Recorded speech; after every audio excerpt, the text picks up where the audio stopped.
Muy buenos días, viernes 27 de junio, se nos acaba la semana y este es el día 559 de Milei y titulamos nuestra columna de hoy: ¿hay espacio para quienes quieran un país normal? Facundo Nehansky dijo en nuestro programa que según las encuestas de su consultora Opina Argentina, crece un grupo que lo llama los Nini. No se sienten representados ni por Milei, ni por los libertarios, ni por Cristina Kirchner y el peronismo.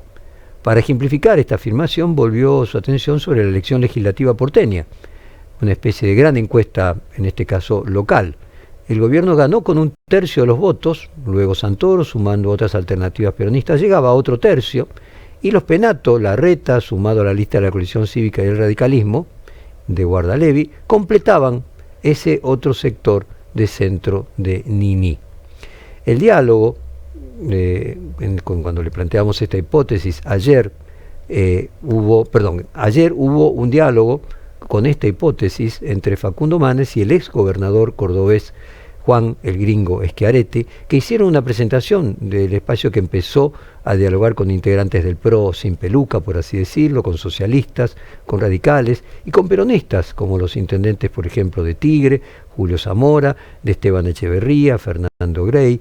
Y la pregunta es si puede este espacio alcanzar el tercio de estos Nini y volverse competitivo de cara a las próximas elecciones bonaerenses del 7 de septiembre. ¿Es posible que el enfrentamiento permanente entre libertarios y peronistas termine por cansar a la población que opte por una alternativa que esté más enfocada en la gestión y en el consenso? Pregunta que solo el tiempo develará y parece todo un desafío en un país donde las antinomias, título del reconocido libro de Pablo Mendelevich, son las que gobiernan la política argentina a lo largo de las últimas muchas décadas. Vamos a escuchar un fragmento de lo que dijeron ayer Juan Schiaretti y Facundo Manes luego del lanzamiento de su espacio en La Plata. Facundo Manes: primero, Argentina tiene que volver a ser un país con una gran clase media. La idea nuestra, me parece que es sensata, es que la Argentina vuelva a ser un país con una gran clase media. Si Argentina en los 70 tenía la misma calidad educativa que Francia, era un país de clase media. Todavía no éramos desarrollados, pero bueno, tenemos que apuntar a eso, a un país desarrollado, a un país de gran clase media, con gran poder adquisitivo, con poca pobreza estructural y poca desigualdad. Esa tiene que ser nuestra idea. Una Argentina de una gran clase media, con una educación de primer nivel, donde había poca desigualdad, una pobreza de 4 o 5%. Y para resumir la respuesta, dijiste vos, ¿cómo está el país? Y yo como médico tiendo a pensar cómo está el paciente.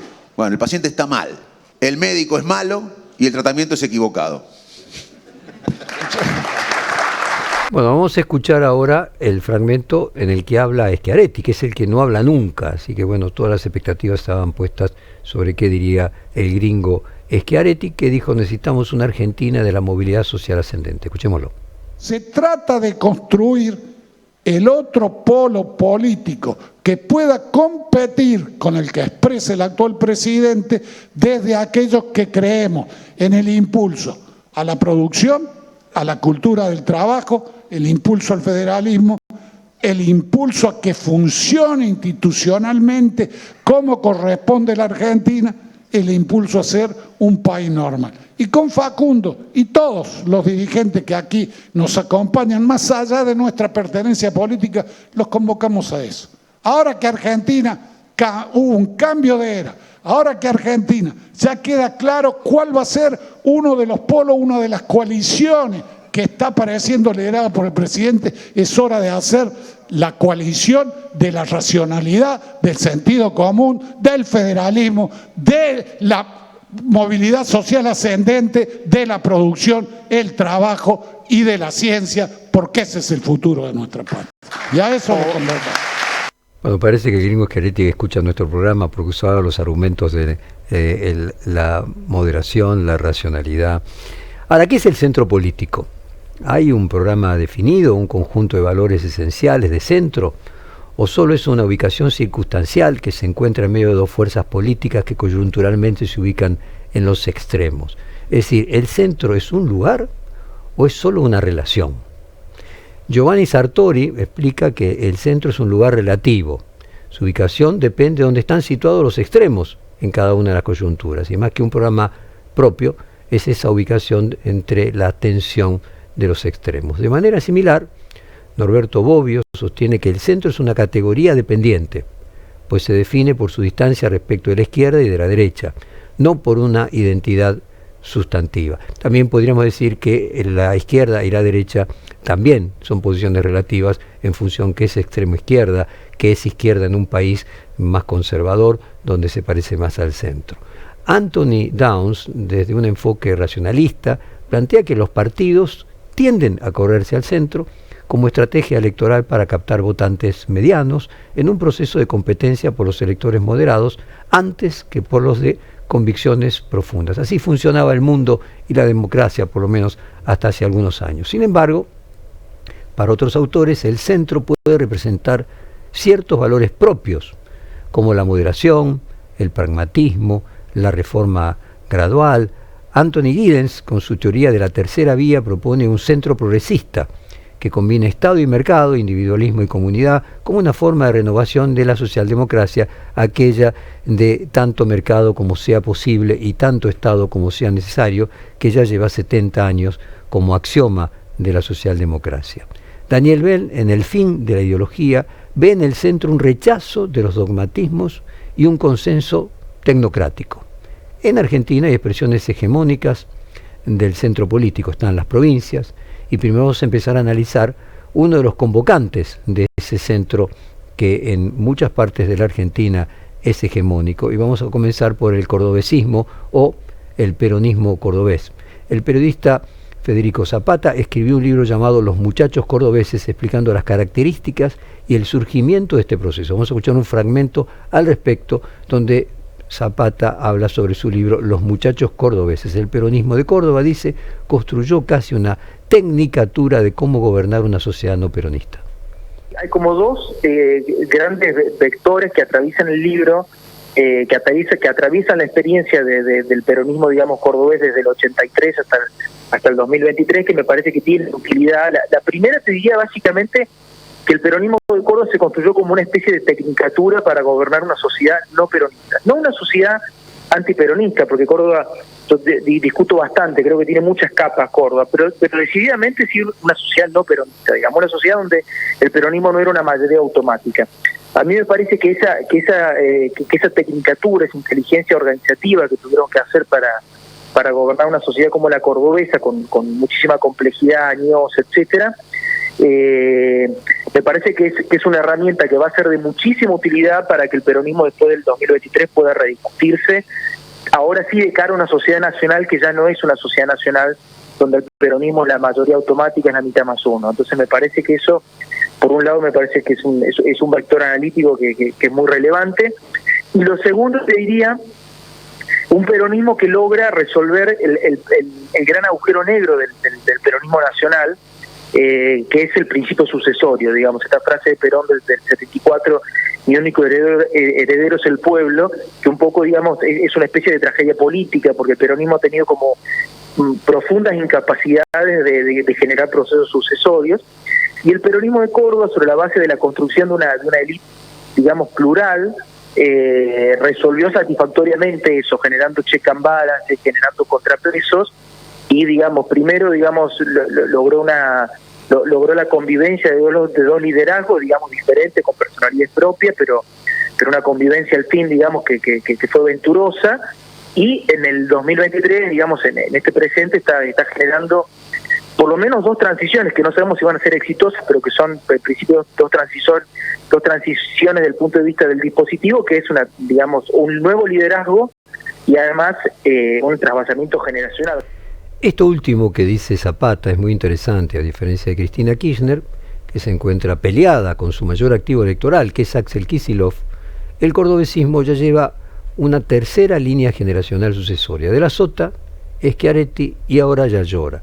Zapata, en una entrevista que le hicimos en este programa, se adelantó a esta jugada del cordobesismo y anticipó cuál es su verdadera táctica y las condiciones que tiene el peronismo cordobés, al ser Córdoba una de las provincias en las que Milei además tiene más cantidad de votos para poder encarar una alternativa al gobierno libertario. Escuchemos esto que nos dijo Federico Zapata en nuestro propio programa: el peronismo de Córdoba va a intentar ser la alternativa de Milei.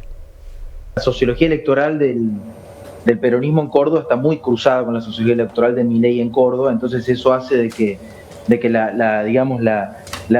cómo sintonizar esa ecuación no sea no tenga una respuesta simple, pero mi análisis es que, digamos, el peronismo de Córdoba, después de lo del año pasado, va a intentar transcurrir el 2024 y el 2025 intentando protagonizar una alternativa política a Milei, que por supuesto agarre el guante de Milei, es decir, no es una alternativa que implique negarle totalmente algún nucleamiento de verdad a la emergencia de Milei, que por otro lado es una emergencia que ha decretado la sociedad, no que ha decretado Milei unilateralmente, y a partir de ese agarrar el guante, armar una suerte de oposición para esta época, no para la época anterior, y bueno, y eso por supuesto que implica la posibilidad de conversar algunas cuestiones, de sentarse en la silla digamos, que ha propuesto la sociedad, que ha propuesto Milei, discutir la letra chica de muchas reformas, y en todo caso plantear una oposición para adelante, ¿no? Me parece que va a ir el peronismo de Córdoba va a trabajar en ese sentido, y creo que ahí seguramente en los próximos meses Schiaretti va a tener un rol muy importante a nivel nacional en ese esquema, ¿no? Otra de las expresiones de centro hegemónicas es lo que podríamos denominar el social radicalismo santafesino, que en distintos momentos han formado una alianza. Esta expresión empezó a gestarse con el triunfo del Partido Socialista en Santa Fe a comienzos del siglo XXI. Tuvieron, podríamos decir también, como en Córdoba, tres grandes figuras. Desgraciadamente fallecieron dos de ellas, y su posterior alianza con el radicalismo local. Vamos a escuchar ahora las palabras de unidad del gobernador santafesino Puyado, enviadas al cordobesismo. Y vale marcar de que la candidatura a presidente en el 2023 de Juan Schiaretti fue en alianza con el socialismo en Santa Fe, y fue después de los tres candidatos, La Libertad Avanza, el peronismo y Juntos por el Cambio, fue el candidato que primero fue el candidato que salió cuarto, pero además el que más creció entre las PASO y luego la primera vuelta. Pero vamos a escuchar ahora al gobernador de Santa Fe, Maximiliano Puyaro, el 27 de marzo de 2025, es decir, coincidimos mucho con el programa del gobierno de la provincia de Córdoba. Nosotros coincidimos mucho con el programa de gobierno de la provincia de Córdoba, por supuesto de la de Entre Ríos, pero tiene menos tiempo en el modelo. Y hoy el partido Hacemos, que se identifica el gobernador Yarlora y el ex gobernador Schiaretti, ha ingresado al Frente Político Unidos, es el partido número 11, con lo cual para nosotros es una esperanza muy pero muy grande que los partidos que hoy nos toca gobernar las provincias de la región centro podamos tener un programa de gobierno común, lo que no significa que tal vez ninguno de nosotros lo encabece, pero un programa de gobierno común que salga a defender a quienes trabajan y a quienes producen en la República Argentina, porque hay muchos que dicen defenderlos, pero lamentablemente cuando miramos sus políticas públicas no lo hacen. Y también se pronunció en este sentido el ex dirigente del PRO, en realidad su verdadero armador, Emilio Monzó, quien hizo un llamado a los radicales para que impulsen una alternativa de centro en la provincia de Buenos Aires, e inclusive recomendó tanto a Mauricio Macri como a Jorge Macri que el PRO debe correrse al centro. Escuchemos a Emilio Monzó el 26 de mayo, diciendo: podemos armar una alternativa de centro. No deja de tener 20 puntos piso en cualquier distrito. ¿Lo decís aún con el 3% que sacó acá en la capital? Totalmente. Porque hay una idiosincrasia de la persona del interior, conservadora, más de centro, que es muy fuerte para esa idiosincrasia aceptar un maleducado como Milei. Es muy fuerte por una cuestión de educación aceptarlo a Milei. Ese 20 puntos es imposible que juegue con Milei, imposible. Entonces el radicalismo tiene que generar una reacción, porque tiene una gran oportunidad. Yo armaría en 6 secciones electorales de la provincia mi espacio propio y te aseguro que van a estar arriba de los 15 puntos. Entregar el Partido Radical es mucho más fuerte que lo del PRO. Entregar el Partido Radical a los libertarios es casi incompatible una cosa con la otra. Justamente el Partido Radical tiene que ser el partido que origina el dique de contención para que no vaya esto del mileísmo a el otro extremo, quien sea el candidato del otro extremo. Entonces yo invitaría a todo ese sector radical y los del centro que en lugar de estar asustando con los cucas, que es mucho más fácil, es comenzar a armar una alternativa que va a aliviar al inversor, que va a aliviar al ciudadano, que sabe que no hay más cucos ni cucas, que nosotros podemos armar algo del centro. Es muy interesante lo que planteamos hoy, es interesante tratar de pensar cómo sería un gobierno de centro en este contexto. Tal vez sirvan las comparaciones en este punto si el populismo trata de llevar adelante sus políticas a través de la confrontación con un enemigo construido, que en el caso del peronismo son los poderes concentrados y en el de Milei la casta. En un gobierno de centro las reformas son impulsadas a través de la articulación de intereses, de voluntades de los diferentes actores políticos y económicos. Esto no significa que todos estén de acuerdo con cada decisión, pero si se logra un consenso mayoritario en cada una de ellas y se respeta la oposición y la libertad de expresión de quien no está en contra, se puede avanzar. Un gobierno de centro que reconozca la necesidad de alcanzar el equilibrio fiscal, pero no atacando, por ejemplo, necesariamente al Garrahan o al CONICET, a los derechos de los discapacitados, que reconozca que hay prioridades y que en los recortes de gastos para obtener el superávit fiscal tiene que haber cierta priorización de aquello que es fundamental y que reconozca la necesidad que haya orden en la calle, que se reduzcan los piquetes sin lastimar a jubilados, que cobran haberes de indigencia, que entienda que se debe bajar la inflación, pero sin recurrir a tácticas engañosas basadas en el endeudamiento.